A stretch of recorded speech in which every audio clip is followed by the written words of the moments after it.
Masih di seri tinjauan pustaka yang panjang kali lebar, dan ketika kita kembali ke video sebelumnya terkait etika dalam penelitian, salah satu pelanggaran etika itu bisa terjadi ketika kita menuliskan tinjauan pustaka. Apa itu pelanggarannya? Pelanggarannya adalah berupa plagiat. Mari kita bahas apa sih plagiarism itu. Plagiarism itu adalah mencuri ide orang lain tanpa atribusi yang tepat. Anda mempresentasikan pekerjaan orang lain tapi itu diakui sebagai pekerjaan Anda. Anda lupa tidak mensitasi. Anda mencuri material atau Anda mencuri bahan dari orang lain. Anda mengumpulkan tugas yang ditulis oleh teman Anda. Atau Anda mengcopy paste sebagian data, sebagian tulisan tanpa ada tanda petik atau tanpa Anda bentuk ini menjadi proper quotation. Ini plagiat. Anda memparafrasekan suatu material, suatu tulisan tanpa memberikan dokumentasi yang tepat, itu juga masih plagiat. Jadi plagiat itu levelnya adalah level ide. Anda mencuri ide. Nah, di ilustrasi gambar ini ada mahasiswa sama dosennya. Dosennya bilang, oh ini nggak bagus. Kemudian si mahasiswanya alibi, loh ini tapi dari bukumu. Dia ambil dari buku si dosen tanpa memberikan atribusi yang cukup, mengakui seolah-olah ini adalah karyanya. Maka si dosen bilang, anak ini plagiat. Berikutnya, boleh nggak sih saya baca Wikipedia? Boleh, siapa yang melarang? Boleh nggak sih saya mensitasi Wikipedia?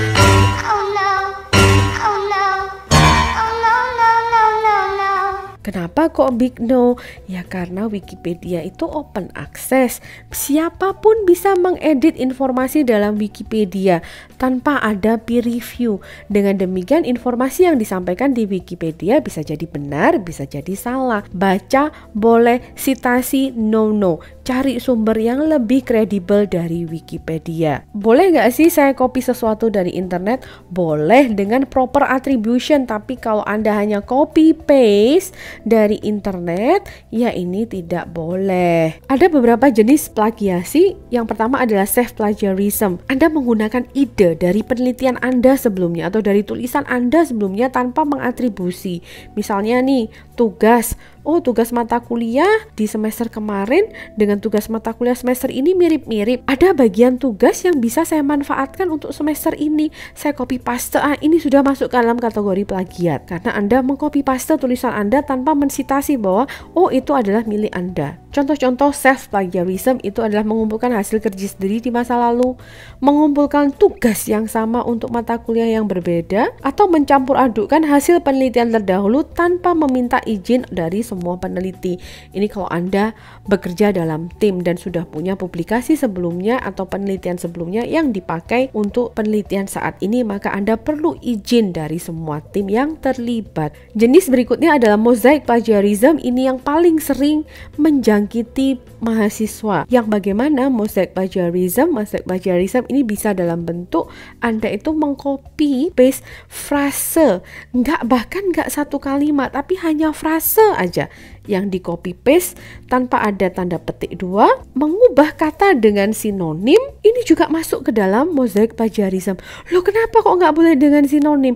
Karena memparafrase itu nggak semudah yang kamu bayangkan, Ferguson. Parafrase itu harus menceritakan ulang dengan kalimat sendiri. Nggak boleh pakai sinonim. Struktur kalimatnya harus berbeda. Jadi kalau Anda masih menggunakan sinonim dari penelitian sebelumnya, dari tulisan sebelumnya, walaupun sudah ada citasinya, itu masih plagiat. Ada juga yang disebut sebagai accidental plagiarism. Jadi lupa sumber citasinya. Aduh, ini kemarin saya mensitasi punya siapa ya? Makanya rangkuman itu penting punya supaya nggak salah. Salah mengutip tulisan asli. Kalau Anda mengutip kutipan itu kan harus sama persis plek dari sumber aslinya. Salah satu kata, kelebihan satu huruf, ini sudah plagiat. Parafrase dengan sinonim atau struktur kalimat tidak diubah. Ini juga bisa masuk ke dalam accidental plagiarism. Anda mensitasi di teks, di paragraf ada nih, Suryani 2021. Di daftar pustaka ketinggalan dong. Waduh. waduh ya ini plagiat gitu ya, receh ya tetapi ini plagiat. Jadi perhatikan betul-betul ketika Anda memiliki karya ilmiah, makanya pakai reference manager supaya yang disitasi itu otomatis terdaftar di daftar pustaka. Saya punya beberapa contoh terkait ini, kita lihat apakah Anda seorang plagiator atau bukan dulunya. Sesudah nonton video ini pasti sudah paham dan tidak akan melakukan kesalahan itu lagi. Semoga ya. Sebagai contoh, saya punya original teksnya adalah book value adalah nilai buku per lembar dari suatu saham yang diterbitkan. Kemudian ini Anda sitasi, bunyinya dalam artikel Anda adalah Trivino mengatakan bahwa book value adalah nilai buku per lembar dari suatu saham yang diterbitkan. Di daftar pustaka ada detail terkait dengan Trivino. Plagiat atau bukan? Ini adalah plagiat dong. Anda pernah melakukan ini? 99% hampir pasti pernah lah. Gak apa-apa, buat pelajaran bahwa ini adalah plagiat. Besok-besok jangan diulangin. Berikutnya, saya punya book value adalah nilai buku per lembar dari suatu saham yang diterbitkan. Kemudian in-text citation-nya pakai tanda petik 2, kata-katanya sama persis dengan sumber aslinya, ada author, year, dan ada tahunnya. Plagiat bukan ini? Ini mah bukan plagiat. Contoh lainnya, tulisan yang menyebutkan artinya bahwa variabel PBV tidak berpengaruh signifikan terhadap harga saham pada perusahaan food and beverage yang terdaftar di BI periode 2007 sampai 2010. In-text citation-nya disebutkan, Mulia dan Nurdiana 2012 menemukan bahwa pada perusahaan food and beverage, PBV tidak berpengaruh signifikan terhadap harga saham. Saya beri waktu Anda 10 detik untuk berpikir ini plagiat atau bukan. 10, 9, 8, 7, 6, 5, 4, 3, 2, 1, 0. Jawabannya adalah ini plagiat. Kenapa kok plagiat? Karena masih ada frase yang sama yang dilakukan oleh penulis, hanya membolak-balik struktur kalimatnya. Penulis tidak berusaha menceritakan dengan bahasa sendiri.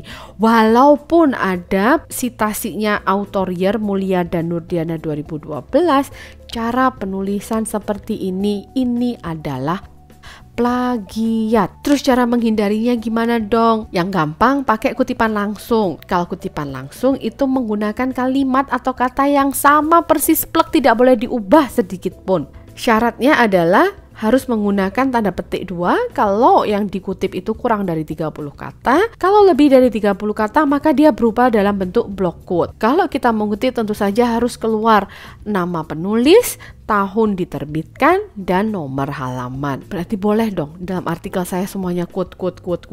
Ya boleh kalau kamu pinginnya dapat nilai E. Kalau pingin dapat nilai A ya nggak semudah itu Marimar. Kutipan langsung ini boleh, tetapi dia hanya 5-10% dalam artikel atau karya ilmiah yang Anda tulis, nggak lebih dari itu. Cara yang lain apa? Kita bergeser ke yang paling kanan sendiri karena ini yang paling mudah kedua, yaitu dengan summarizing atau dengan merangkum. Biasanya merangkum ini melibatkan lebih dari satu sumber. Contohnya seperti yang intellectual capital pada video sebelumnya. Yang bisa dilakukan adalah merangkum penelitian-penelitian yang hasilnya sama. Penelitian terdahulu menemukan bahwa intellectual capital berpengaruh positif terhadap kinerja keuangan perusahaan. Dalam kurung A, B, C, D, E.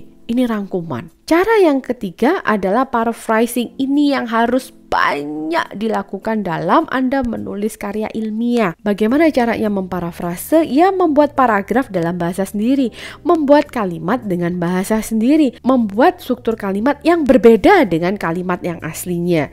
Baik kutipan langsung, parafrase maupun summary tetap harus mengatribusi pada sumber aslinya. Jadi tetap harus disitasi dan tetap sumber ini harus masuk di dalam daftar pustaka. Itu jangan ketinggalan. Repot ya jadi peneliti? Ya iya, banyak tahapan yang harus dilalui. Berarti skripsi itu susah dong? Betul, skripsi itu susah, tetapi semua akan indah pada waktunya. Selesai sudah pembahasan kita terkait dengan tinjauan pustaka. Kita lanjutkan pembahasan berikutnya di topik terkait dengan teori dan pengembangan hipotesis.